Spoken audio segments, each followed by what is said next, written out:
So along with anger and addiction, I learned a new A word yesterday that probably goes along with my ADHD. And the reason I say that is because it has to do with regulating or processing emotions and feelings.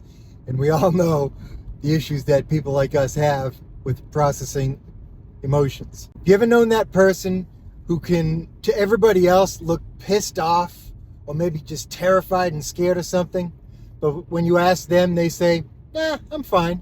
Me.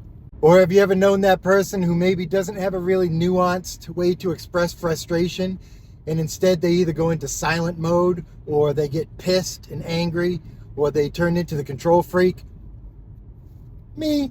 And so here's a crazy question too. If I asked you, how would you feel if you saw a truck coming at you at 100 miles an hour? Some people would be like, "Oh my God, I'd be frozen in fear. I'd be terrified." When I read that question, my first reaction was, I don't know what I'd feel, but I'd get the hell out of the way. And it's funny because after I started reading more, I learned that my reaction is pretty typical for people who've experienced trauma and have something called alexithymia as a result. Alexithymia is a Greek word for not being able to properly connect feelings and emotions to physical sensations. So it manifests sometimes as the people who don't get enough sleep because they don't realize they run down, or they don't eat properly because they don't realize that they're feeling shitty because they're not eating properly. So like I said, when I read that people with past trauma often have alexithymia, it made sense to me that ADHD,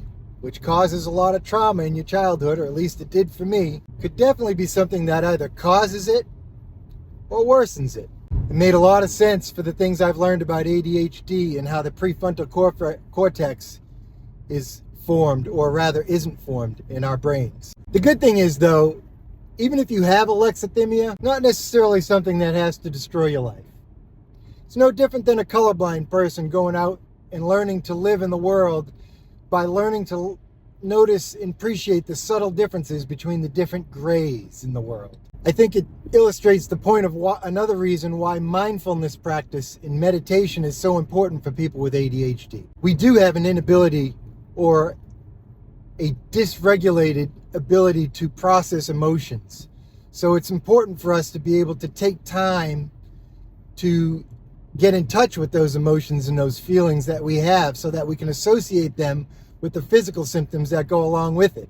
Because when we can do that, we'll be a lot further ahead in this world. I don't know, just a thought. Love you guys.